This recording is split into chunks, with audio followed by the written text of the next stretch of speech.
Hello, and thanks for joining us. On behalf of the Environmental Finance Center Network, welcome to our webinar today on the Virginia Rates Dashboard tool. My name is Tess Clark. I work here at the Syracuse Environmental Finance Center. And before we get started, I'm just going to quickly go over some important information on our program today. So first, please keep in mind that everyone is on mute just to ensure audio quality. I want to also draw your attention to the question dialog box on your GoToWebinar control panel.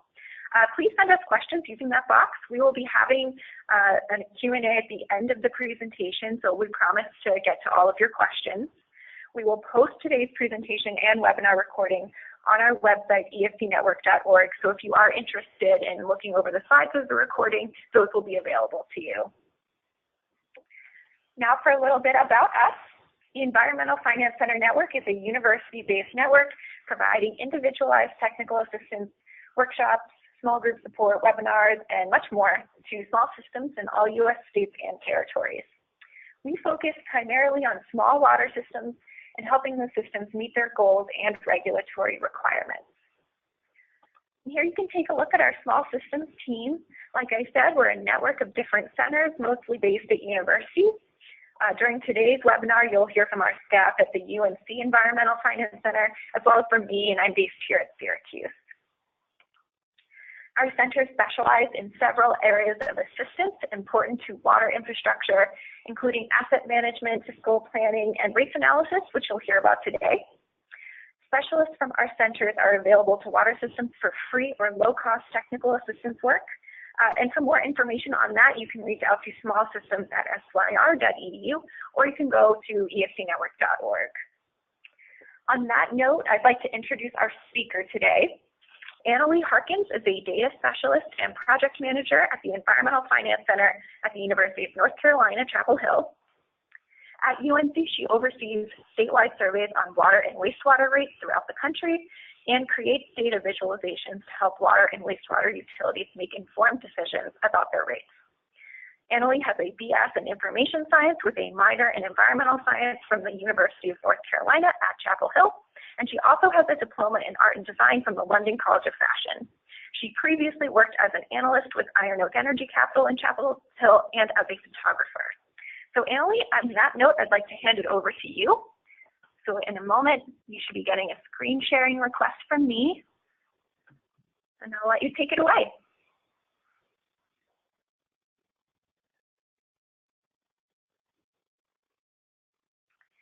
Okay, you may want to make sure that your screen is up. Yep. Thank you. Oh my God, this mouse is not very smooth. It's like jumping around. Here we go.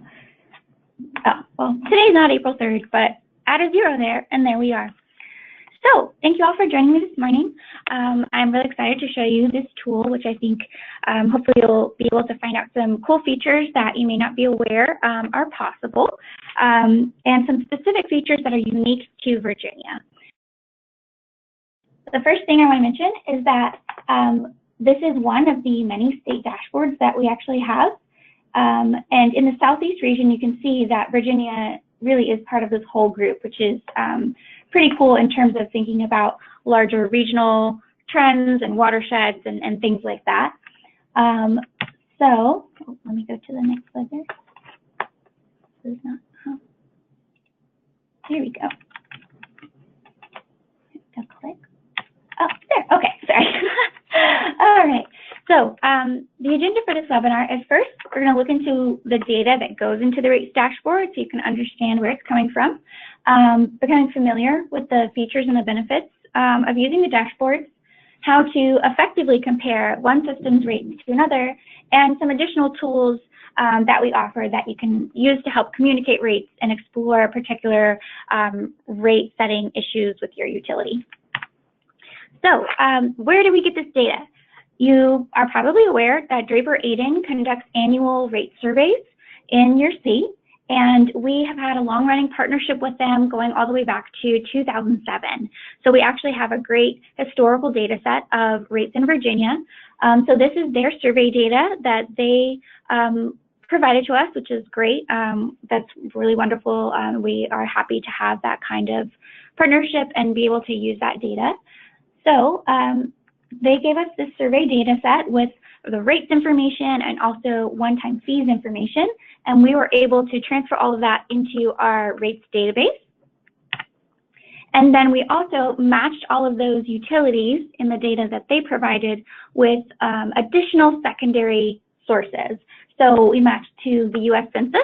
In this case, it is the American Community Survey 5-year estimates, 2013 to 2017, which is the latest year of data that they have available.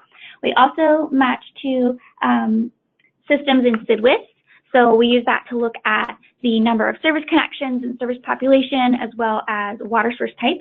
And finally, with the U.S. Geological Survey, which helps us with data for watershed information and more geographic comparisons. So the survey group contains 147 utilities. As you can see, most of them are municipalities, and we have some authorities and some county districts. Now, I know that Virginia is unique in that cities have their own kind of jurisdiction, so that does affect some of the census data in this dashboard. Just something that, you know, to watch out for and say, oh, well, actually, this doesn't necessarily compare to the county because they're not really in the county. In addition to the 147 total utilities, we have 151 rate structures. And the reason why that number is different is because a utility can have more than one rate structure. For example, a different set of pricing for like a different part of town that they're serving. For whatever reason, they are able to have that different pricing model in order to, you know, recoup the cost that they need. All right, so now we're going to look at the anatomy of the dashboard and look at each part of it to understand the greater picture. So starting off, we have this drop-down menu at the top where you can select your utility. You can, you know, scroll down through the list and find it, or you can also just start typing in the name and it will pop up. Here we're using an example utility, and we will be for most of the slides. It's just kind of giving, you know, a very sort of neutral position on the dials, so that, you know, we don't want anybody to be like, oh, why are you making me look bad? So example utility, not that we want anybody to look bad. We're here to help. Okay, so on the upper left, you see this slider, and there's these radio buttons for water, sewer, and water and sewer. This is where you can select your service type, and then also the price point, the consumption point that you're interested in.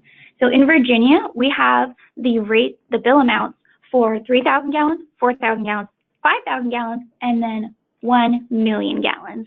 So obviously the higher gallon is really a non-residential rate, but the 3, 4, and 5, you know, apply to residential customers. And underneath that slider, you see that you have the bill amount there, so monthly water bill, and that will change based on whatever it is that you've selected. And then underneath that slider section, there is this map of the state, and each of those blue dots is a utility. So if you're also just interested in looking, you know, in a certain area, you can click on those blue dots, and that will pull up that specific utility. It also gives you, you know, the number of rate structures, and this does vary by service. So here for water, it says it's 146 rate structures compared, but we also know that there's some sewer-specific rate structures, so it brings the number up to 151. And you'll also see below that map this extra little slider called Effect of Raising Rates By, and that's something I'm going to show you later as part of the live demonstration, because that can be a really useful tool. Okay, so moving on to this right-hand side of the dashboard, you see all of these dials. These top two, or actually, whoops, sorry about that. In Virginia, the order is switched a little bit. So the cost recovery does not actually compare to your peer group. Ignore that. So, but bill comparison does compare to your peer group, and so do one-time fees. So in this layout, this one and this one are kind of diagonal, these catty-corner ones. These compare to your peer group. And they're in the same color scheme. So, you know, that's kind of helpful. But we're going to go into what these dials mean and how they use your selected peer group, which is over here. Right now, it's for all utilities in the survey, to give you an idea of where your utility stands, if you're falling in line with your peer group, if you might have some different issues that are affecting your community, and give you some more in-depth information. So the peer groups, like I said, have many different options. You can look based on the size, for example, the number of connections that you have, the geographic location. If you want to look, within like 25 miles, 50 miles distance, we also have the planning regions of Virginia as a comparison group. Customer demographics, looking at your community's median household income.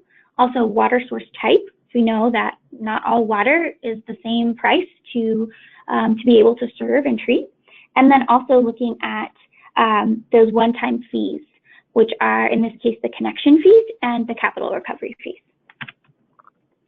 So going more in depth into the bill comparison, let's look.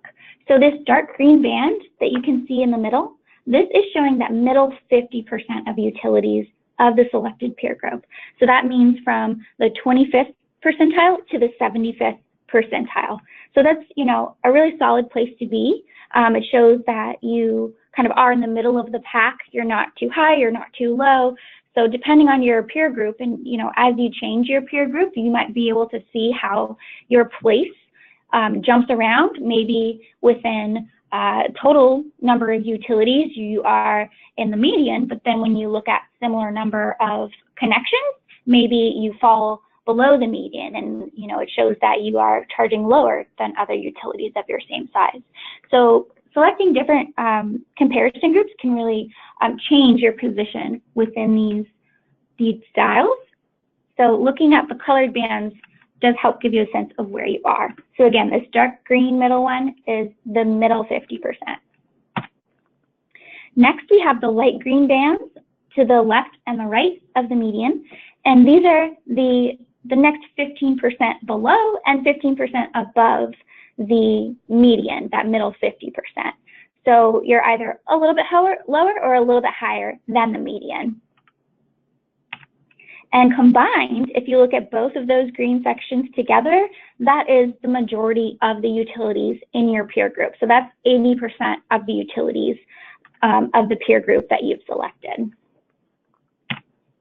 And then we have these little yellow sections at the very bottom on the lower left and the lower right, and that's showing you the lowest 10% of bills in your peer group, and also the highest 10% of bills. So these are really, at the extremes of the spectrum. And you can also see here, for reference, we have the minimum number for that bill that you've selected. In this case, it's at 5,000 gallons, and also the maximum. So one utility is charging $10.90, another is charging $76.82. So you can really see there's a broad range here, of course, of what utilities are charging and how they compare to each other, particularly based on the certain characteristics that you're looking for. All right. Oh, this is backwards. Cost recovery again. Well, this is a fun ride, y'all. Okay. Oh, yes, I did want to do this. This was purposeful. Cost recovery. So when you look at the dashboard, when you pull it up, you'll see actually that there is this sort of mauve color over the cost recovery dial, and it says data not available.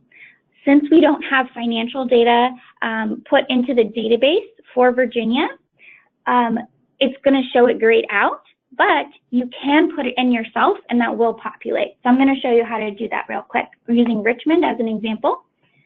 So going to Richmond's website here, they have all of their comprehensive annual financial reports online, which is great.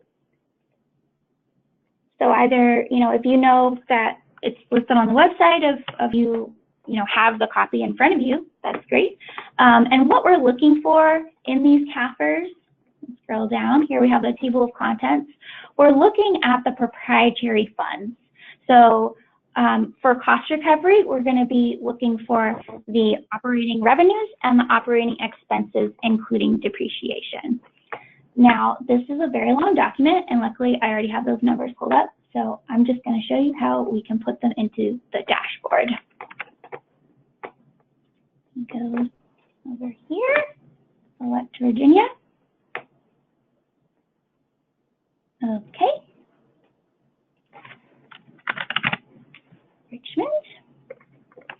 Okay, so you can see here, it's grayed out, data not available. If you click this blue question mark, it will tell you kind of why it's not available, you know, what we're missing here.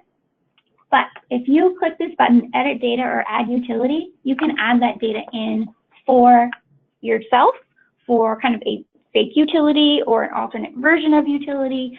So you can kind of play around with it to meet your own needs. So in this instance, to plug in Richmond's financial information, I'm going to clone Richmond. I'm going to call it Richmond with financial. And it selected a 5,000 gallon bill amount for our purposes. We don't, you know, that's not really relevant to the financials here. So we are selected at water. We have median household income there. And this is where we can put in this number. So for operating expenses, for operating revenues for their water proprietary fund, we're going to put in, actually, let's do it combined. You can do it service by service if there are separate enterprise funds, or if it is combined into one fund, you know, you can also do that as well. So for operating revenues for both the water and sewer fund combined, we have 100,500,000. Oh, let's not type in there. There's no log. Okay, 157,184,201 for the revenues. And then the annual operating expenses, including depreciation, 123,922,897. There we go. So note that this does include depreciation, and we want to include that as part of the cost recovery because it gives you a more, a more nuanced idea of how you're actually able to cover costs, not just your day-to-day expenses and running the utility, but for the inevitable eventual cost of replacing your equipment. So that's why we include depreciation in our numbers, and hopefully, you know, utilities are factoring that in as well, because it's going to happen whether or not you prepare for it. So it's helpful to prepare for it. All right, so we put that in, fiscal year 2017, looks good. Save, and ta-da, there it is. Now that data is in there, you can see that they're slightly into this green range. They have an operating ratio of 1.27. And then again, if you click this, it now shows you those numbers. So if you have financial information and you want to see how it fits in here, you can plug that in yourself if you're able to have access to a CAFR, and you know, just use this edit data or add utility function. All right, so back to the rest of the dashboard. Here we are. Here we go.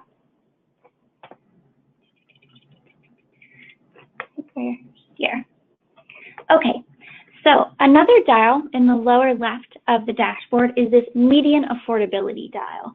And this is on a spectrum of kind of light tan to a darker rust color. We don't use the typical, you know, like red, yellow, green numbers for red, yellow, green colors for this dial, because we know that median affordability is a complex issue and there isn't really one universal metric to describe median affordability. So the numbers that we're using here for median affordability is for the median household income for your community. So that means 50% of your community makes higher than that and 50% makes lower. So it may not be giving you, you know, the exact picture of what you need to consider in terms of affordability for your community. And so if you click on this blue question mark, and again, all the dials have this to give you some more information, it will show you some more information about that. So it's showing you kind of the calculation. We have the annual bill, which is for the selected consumption point. Here it's 5,000 gallons. So it's saying annually, someone is going to spend about $500. And then also annually, they make this much, or the median person in your community makes this much. And so it's giving you this, this indicator of how much of a burden that may be, but again, it's for that median person. We have links here to some other tools that you can use to look into affordability more in depth, especially this residential rates affordability assessment tool. That shows you how you can look at all of the different income brackets in your community and see how these, how your bills affect everyone, from like the lowest 10%, the people that are below the poverty line, all the way to the people that are in the highest income brackets in your community. So that can be really helpful, especially if you are trying to consider how your rate structure may affect, for example, like low volume users or different customer classes that you're trying to pinpoint. So median affordability, it's a number, it's a complex number, but we do have more tools to look into it. Okay, now this dial, one-time fees, is unique to Virginia. Exciting, no? So it has the same kind of color scheme as the bill comparison dial, with the dark green, then the lighter green, and the yellow, to show the median, a little bit above and below the median, and then the lowest and highest 10%. Now, here you can see there's a little drop down, and it says combined. So by one-time fees, we're looking at the connection fee, so the cost to join a system for the first time. Let's say you're building a house and you need to connect your new house on your new property to the actual system. There aren't existing lines going out to that property. That's what we mean by connection fee. And then also a capital recovery fee. And capital recovery fee is a kind of more of a complex number to address, because it is more about trying to account for the increased capacity that a system will need as more people join the system. So it's not like this is the cost of the pipe and this is the cost of the labor for someone to install it. It's more of, we know generally this is going to impact the system, and we want to be able to account for that as we know that the needs of the system will change. So here you can see the drop-down says combined. So it is totaling the connection fee and the capital recovery fee. And here we can see it falls within this median. The median is $3,000, and this amount is $3,848. And again, we also can see the min and the max. The min is $75. That is very cheap. And the max is, almost $26,000. And of course, there are a lot of factors that go into these fees, and dependent on each community and what their, the needs of their systems are and how fast their community is growing, or, if the population is declining. There's a lot of things that go into these numbers to decide what to charge people, or if to charge people, since capital recovery fees are a little less common than connection fees because they are more conceptual in nature. So you can also choose just one of the fees. So here you can see you just choose capital recovery fee, and it's still showing you that original line of where you were with the combined total, but then it's showing you where the specific fee of the capital recovery fee falls. So you can see it's still within the median here, but as a combined total, you're a little bit more towards the higher end of the median. And for just the capital recovery fee, you're pretty much in the middle. So you are able to look at what is influencing that total number and where you fall for a specific fee. Are you perhaps, way on the high side for connection, but then much lower on capital recovery, or is it more consistent? There's a lot of different variables. So that's an interesting thing to look at, of where you fall for the specific fees and for the total. And again, this is comparing to your comparison group that you have chosen. So keep that in mind. It could be for all utilities or for a specific subset that you're looking at. Okay, so now we're going to go back to the live dashboard and take a look at some of those features more in depth. Let me zoom out a little bit. Okay, here we are. So let me just go back to regular Richmond, kind of this clone of Richmond. depth of features because it is, you know, using this kind of information that you've put in there that is not written to our database. It's just on this local copy of your computer. So I'm going to go to full Richmond, regular Richmond, to be able to have all the different features. For this section down here, effective raising rates by.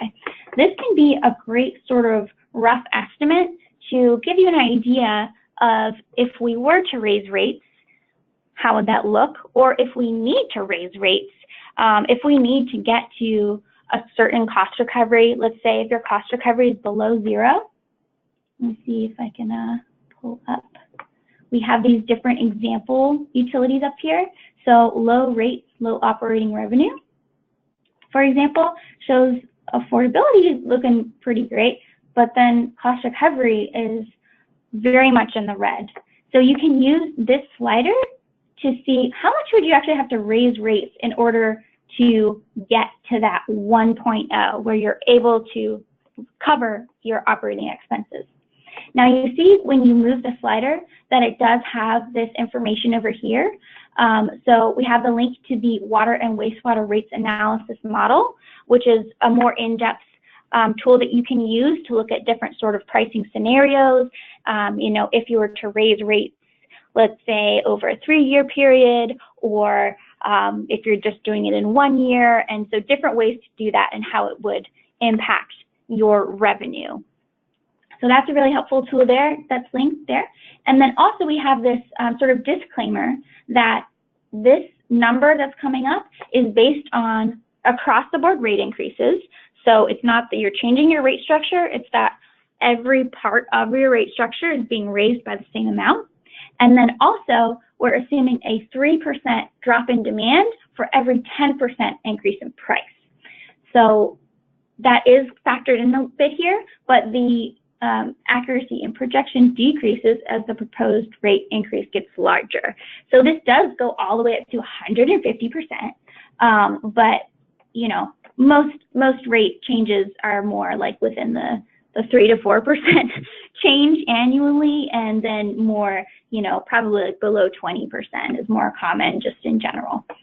So this can be helpful in seeing if we are planning on raising rates, how that will affect these different dials with, well, with cost recovery, with your bill comparison. Let's say if Richmond was to raise their rates by 10%, we now see that if all the utilities stay the same, so this is static, if Richmond is the only one that raised their rates here, that they would then move a little bit above the median and be in this next category where they're a little bit higher. They're not the highest, but you know, it's a little bit higher than the median of all utilities.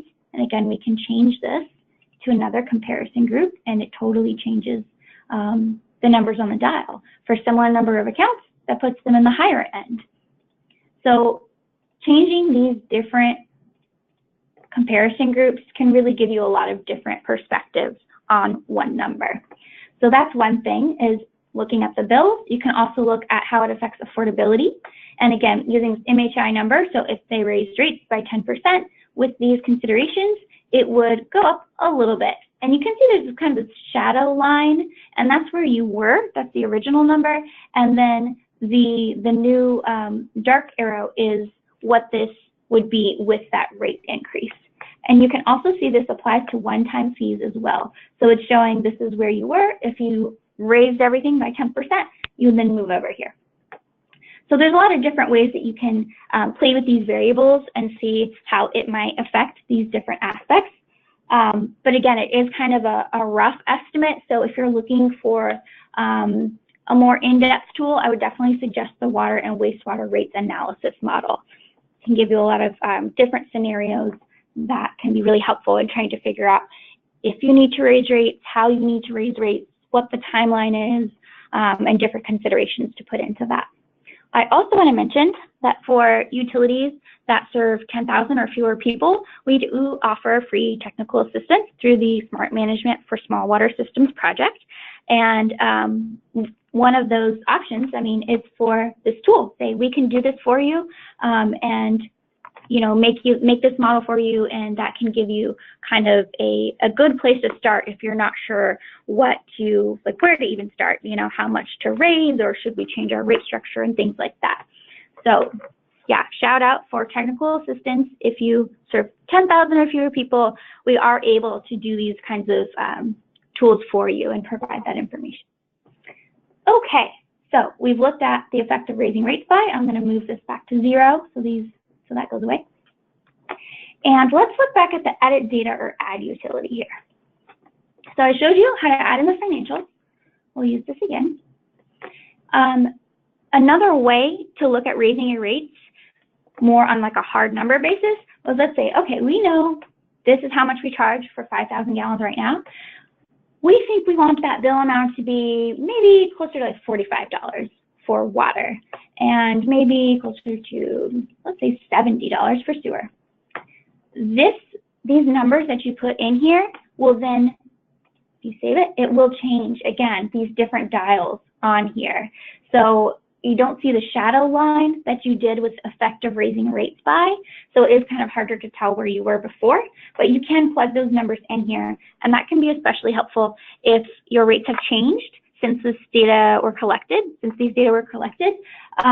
So you say, well, this dashboard is here, but it's not showing my accurate information because my rates have changed since last year. You can use edit data or add utility to plug those numbers in and still be able to see those different comparisons. If you go back there, you'll also see that you can edit these one-time fees. So for cap and recovery and connection for both water and sewer. So here you can see they don't have sewer connection fees, or at least that data was not available. So if you're thinking about perhaps adding a one-time fee, let's say maybe adding a capital recovery fee, or increasing or decreasing, or adding one for a service that you're not currently providing, you can also plug those numbers in here and see how that changes things. And this one-time fees, I do want to point out that this is by service. So since water is selected, it is looking at these fees for water service. If you select sewer, it's, they don't have any, so there's nothing there. And then also for utilities that provide both water and sewer, it's showing the combination of both of those water and sewer one-time fees in this example combined. So that's a big total. And of course, you can look fee by fee if you wanted to see what's the overall connection fee for water and sewer for joining the system. Okay, so we looked at edit data or add utility. Again, I want to mention that these numbers that you put in here just stay on your computer.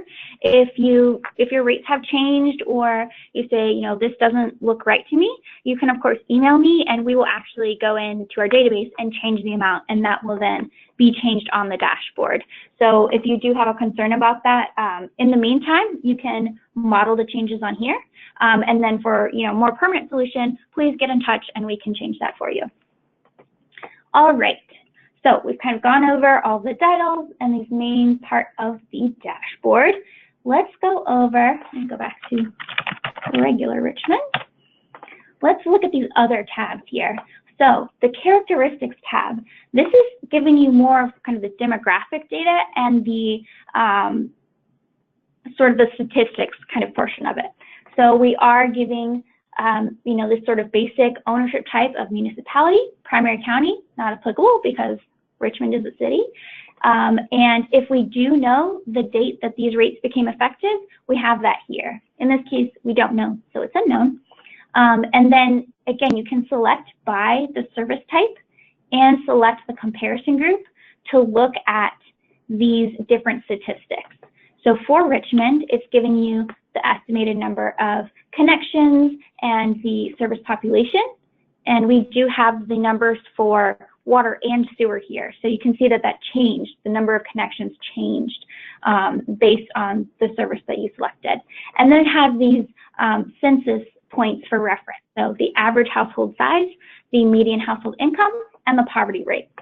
And so then looking at this next column, you can see the median for the comparison group selected up here. So here we have similar number of accounts. And so you can compare those numbers and say, okay, it looks like based on those peers, they serve, you know, more people on average. They have a little bit lower of an average household size. Their median household income is really much lower than the rest of their peer group, and their poverty rate is higher. So that can give you some more insight into the specific circumstances that are affecting each utility. Looking at it just in comparison to these aggregated numbers and understanding, like, okay, it looks like overall Richmond may have some more issues with affordability since they are serving a more lower income community on the median, and they have a higher poverty rate than some of the other utilities of their size. And then also these statewide statistics are here for reference as well. So this is for the whole state of Virginia. It's showing you those same numbers of average household size, median household income, and the poverty rate. You can also see in this graph over here, year of last rate increase. So it has, for this specific utility, for Richmond, 2017. And then you can see for all of the utilities that are in this survey group, when is the last time they changed rates. So 2017, you know, it's the second highest. So Richmond's, you know, changed rates at a time that many others changed rates, 28 to be exact. And, you know, you can kind of see over time, hopefully things are weighted more on this end, so people are updating their rates. But we do see that there's one that goes all the way back to 1994. Wow. Yeah, we do recommend that utilities review their rates at least every 2 years, just to make sure that their rate structures are making sense for their priorities and to even just keep up with inflation. So hopefully, you know, this left half of the pack will be able to review their rates, and hopefully they're working for them and make sure that they are up to date for their community. Okay, so we do characteristics. This last tab I want to mention, the links tab. You know, I think it's easy to kind of gloss over the links tab, but it does have a lot of useful information for you. So it explains kind of the dashboard and how it was made, but we have resources specific to Virginia. So we have the State Water Revolving Fund, Municipal League, more information about Draper Aden and their rate surveys, the Water Resources Research Center, and again, you can request you can request assistance for small systems. Click that link, it'll take you to the form to fill out, and we will get in touch with you. You can also email feedback or comments about the dashboard or about your specific utility. That goes to me. And then we have some additional tools like the ones that I mentioned, those Excel-based tools. They're free. You can download them from our website. So these links to the rates analysis model, capital improvement plan. We also have some things related to getting your rates approved, which can be sort of a political issue in a lot of cases. So how to communicate your rates effectively in a way that you'll be able to get consensus on having full cost pricing and being able to still have that be not just like a contentious issue in the community, hopefully. So again, those different tools. We also have the link to the EPA Water Finance Clearinghouse, which is, you know, huge database of all of the different types of funding that's available by state and nationwide. So yeah, don't overlook the links tab. A lot of useful information in here, and especially if you're like, oh, well, I know that she mentioned this and I don't know where it is on the website, you can just go to the dashboard and be able to find a lot of these things from here. So it's a good jumping off point. Okay, let me get back over here. So when to use this tool? Hopefully, if you are thinking about raising your rates, if you are doing a review of the rates, you can use this as a starting point internally to see what is it that you might need to do, how it might affect your community, and things like that. And then also, you can use it to explain rates to your customers, or for example, to your board that is going to have to vote on this. And what I love is when utilities actually show me that they've done this, because we put a lot of work into these dashboards to make sure that they're as accurate as possible and also kind of objective as possible. Like there are judgments involved with the colors, you know, red, yellow, green, and that sort of thing. But it's really hard to gather all of that information and be able to compare it with, you know, not just like the town next door, but what are the other municipalities in your planning region doing, for example. So this is kind of a source that you can trust and use to kind of make your argument for a rates case. I've even seen presentations made where there are screenshots of the actual dashboard, and there's, you know, like a screenshot of this dial and then explaining what that means, and there's a screenshot of the cost recovery dial and showing like, see, actually we do have a problem, we're not able to recover our costs. So within, you know, within your own system, saying, hey, do we need to do this? Do we need to raise rates? Also using it as a tool for customers. Like I said, rate increases can be just a very sensitive issue. Nobody wants their rates to be raised. It's a hard thing. It's kind of an emotional issue, even if you can point to the bottom line and say, hey, like, we're not recovering costs. So you can use the dashboard also in that case. Sometimes people say, hey, like, our rates are far too high, we don't want our rates to be raised anymore. And in this sort of example, you can say, okay, well, actually, we're a little below the median. Like, we're charging less than the other utilities in our peer group. And most people, you know, they don't know that. They don't have an awareness of all of the water utilities in Virginia and what they're charging. So that also can be helpful for people to see and have more transparency on your utility and the decisions that you're making.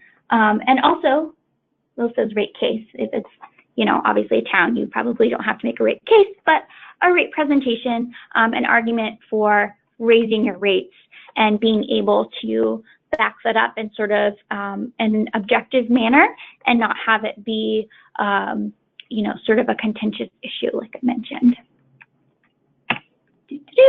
Again, these additional resources, this is the link for the dashboard here. We do have those tools on there. I encourage you to look into them for all of those different aspects of helping you evaluate your utility. And if you have any questions or feedback, please get in touch. That's my email there, aharkins@sog.unc.edu, and my office phone number. So if you have any questions right now, I'd love to hear them.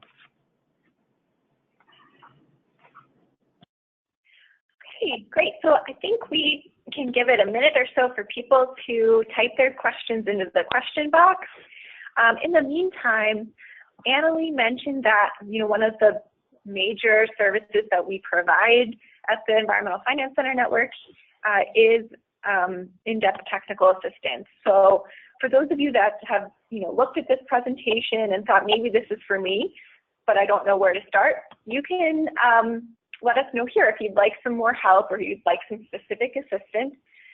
Fill out the poll and we can get in touch with you based on how you respond. So I'll leave it open for just a couple more seconds and then we can get to just a couple of questions here. All right. Okay, I'm going to go ahead and close this poll. It looks like we're pretty much all the way, had plenty of participation. Okay, and so if you haven't had time to type in a question, we'll probably be able to get to it, so feel free to keep typing. I guess one question to start off with, it looks like, is, Annalie, in your experience, what is a rates case? Can you say more about what those are and why they can be kind of tough or important to use your data appropriately with? Sure. So that phrase rates case is typically more for private, you know, investor-owned utilities when they have to go before the Utilities Commission, and it can be a years-long process of trying to make the case that the rates need to be raised in order to, you know, recover costs. And there's all kinds of specific requirements and how much profit they can make and all kinds of things. So a rates case in that instance for private utilities can be just, you know, a in-depth legal process that can go on. And I do know utilities have used the dashboard, both on the utilities have used it on their side as part of their documentation to say this is why we need to raise rates. And I've also seen the Public Utilities Commission use it to say, hey, we see here you're saying you need to raise rates. I'm also looking at how you're comparing with other utilities. And one of the comparison groups in the dashboard that you can choose is the ownership type. So you say, I want to look at just the utilities that are private investor-owned utilities, then that gives you that sort of view that can be really helpful. Or if you're a town, you want to say, I want to look at all the ones that are municipally owned, because obviously those are very different circumstances. So for private utilities, definitely, you know, kind of the formal rates case. For municipal utilities or authorities, it can be a hard issue because, you know, this is your town. These are people that you often know, and that bringing up the topic of like, well, I want to charge you more money can be really hard. It can feel kind of like an attack on the community, that maybe there are misconceptions that the utility is being greedy, or they're not, you know, thinking about the little man and things like that. But because these positions on the board are often elected, they're elected positions, it also can get into, you know, a tough political spot, because people want to be reelected and they don't want to, you know, lose their position because they decided to raise rates and people were unhappy with that. So on the smaller scale in municipal utilities, it can be a sensitive issue where it's not just looking at the numbers, where that tends to happen more in the Public Utility Commission, where it is very much based on like objective information and facts and dollars. But in a municipality, it really is a decision that affects the entire community. And so taking that into account and using this as a way to show, you know, that you're not just being mean and you're not trying to, you know, make everyone go bankrupt or, I don't know, file for bankruptcy, that you are trying to do this for a specific reason. And often, you know, including that if cost recovery is an issue, which it should be the biggest issue, if you're not making your ends meet, then, you know, showing people like, hey, this is where we're at, and we want to be able to provide you clean, safe drinking water for years to come. And with where we're at right now, we are in danger of not being able to do that. So in order to provide you good service and keep you safe and healthy, we are going to need to raise rates in order to pay for, you know, this improvement or this project or whatever. So I think it can be a useful sort of objective tool in a conversation that can be emotional. Yeah, absolutely. Okay, and I think that might have, I think there could be one more question. Let me just check. Great. So you mentioned a bunch of times that that you can use the cost recovery tab. You know, the cost recovery tab can be a good tool to look at whether you're meeting your ends meet depending on the data availability. Can you say more about what full cost recovery means in terms of you know, why that concept is helpful, as a helpful objective for water systems? Definitely.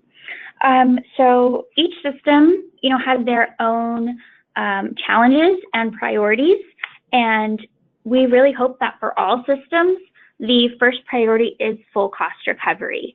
And then beyond that, maybe you can look into specific things like promoting conservation or, you know, having affordable rates. But full cost recovery means that you are able to cover your operating expenses.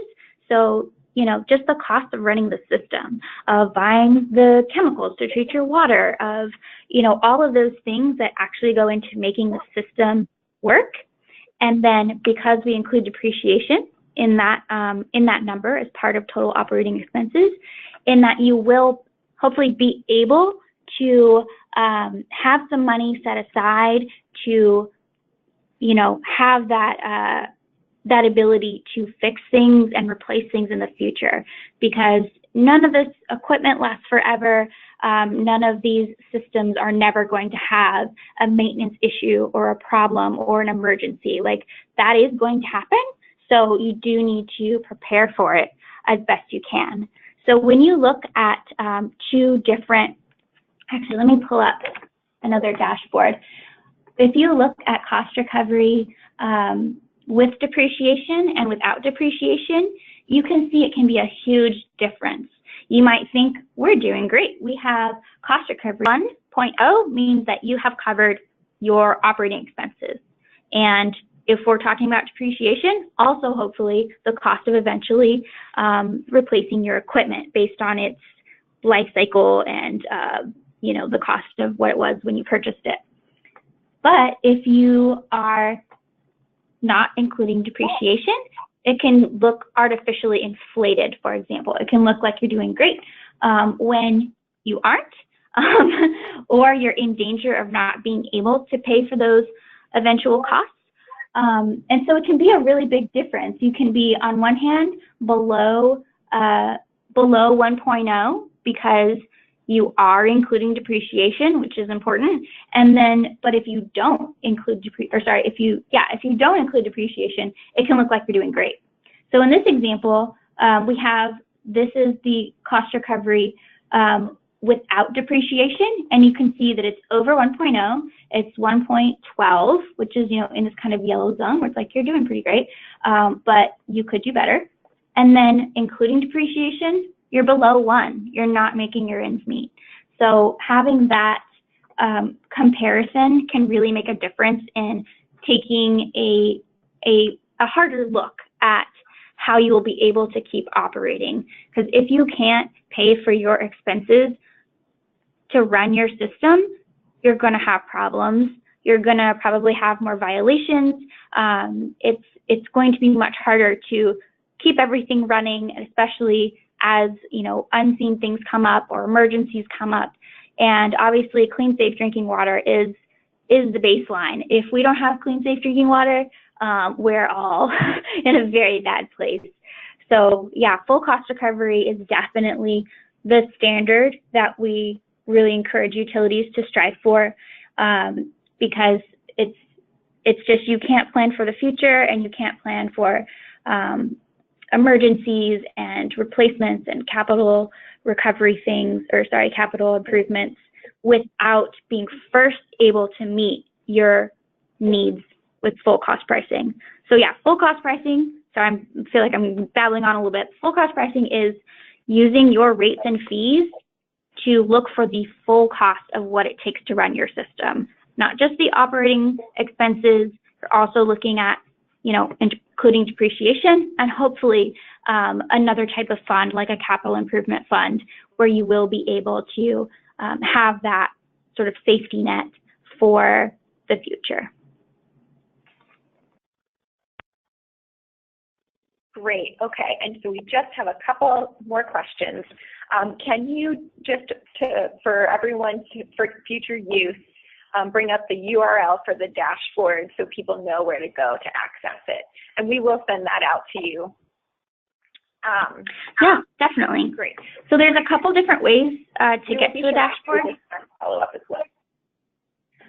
Yes. So you can go to our main website, which is efc.soj.unc.edu, or if you're not going to remember that, because honestly it's a lot of dots and 3-letter words, you can also go to environmental finance, let's see if I can spell it, finance.org, and that will take you to the EFC. So environmentalfinance.org, if you can remember that, that'll get you here. And then the dashboards are listed in a couple places. If you just are scrolling down, you can see there's a link to them right there.